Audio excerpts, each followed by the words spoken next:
The OneyPlays drama is the gayest shit I've ever seen, and we made videos about skittibitty.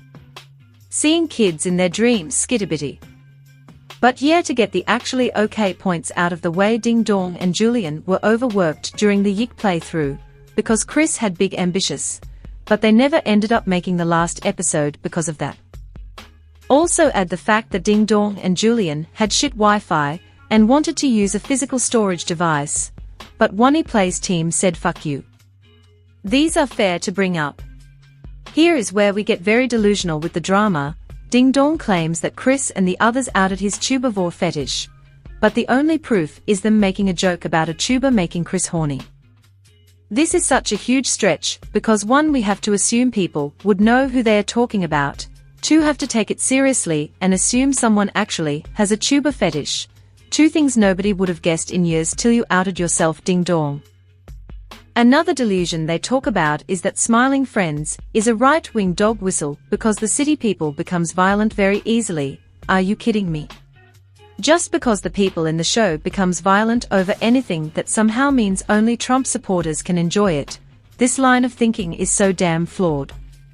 You are telling me these guys that have said way worse shit than whatever is on Smiling Friends, stuff that'd put them on the same list as Charlie Kirk, maybe even higher, are calling Smiling Friends right-wing. Did I get that right? Fucking pussies. Those is the same thing as Adolf getting offended by a person saying the N-word. It makes no sense at all. Also, Julian allegedly gets a small panic attack when he sees merch of Smiling Friends, Hell of a Boss and Porn of the Amazing Digital Circus, because his old associates have some part in those shows. They also claim that it was very obvious that they didn't like working in OneyPlays and surprised that people didn't pick up on it, despite every episode that they were in they didn't say anything about it. Obviously nobody is gonna pick up on it, nobody is a mind reader jackoff. It's sad seeing part of edgy game grumps become pussy whipped Karens. One day saying the most offensive shit YouTube can allow, the next calling Smiling Friends right-wing dog whistles. What is it with YouTubers becoming the biggest pussies out there? They used to crack jokes about damn near everything, and now when they see something that is non-political like Smiling Friends they crash the fuck out. Like bro, you grew up with early Newgrounds and South Park, the 2 places to see offensive shit.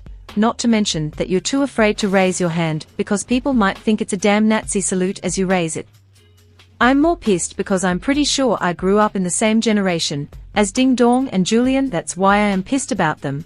We grew up on offensive humor, but being bitch made about Smiling Friends is the dumbest shit ever. Not to mention Ding Dong lied about OneyPlays outing their fetish, amongst other hypocritical shit. Like, I can't believe these are people that grew up during the offensive internet era. It just baffles me on how we got from making jokes about gay Hitler to crying like a beached whale because someone looked at 4chan. It makes me think that the daddy dating sim drama really wasn't all that because of the current drama. I'm pretty sure there's gonna be some losers that will try to deny the internet was ever offensive. To that I say, you must love 2 girls 1 cup. I'm not gonna explain that one, just look it up. Anyways, this drama will more than likely stain Ding Dong and Julian's careers because how hypocritical and delusional this really is. It's not doing what it was meant to do, aka ruin OneyPlays. It just seems like Ding Dong and Julian's self-destruction in real time. Yeah, they were overworked, but they are also very delusional and hypocritical when it comes to other things. And at best is them being pissed that the only thing they have to thank for being popular is OneyPlays. This entire thing is basically of how Ding Dong and Julian fell from grace to only being known for OneyPlays. That is a sad fate, and this entire drama just made it so they are only remembered as the offensive game grumps people that became pussy Karens.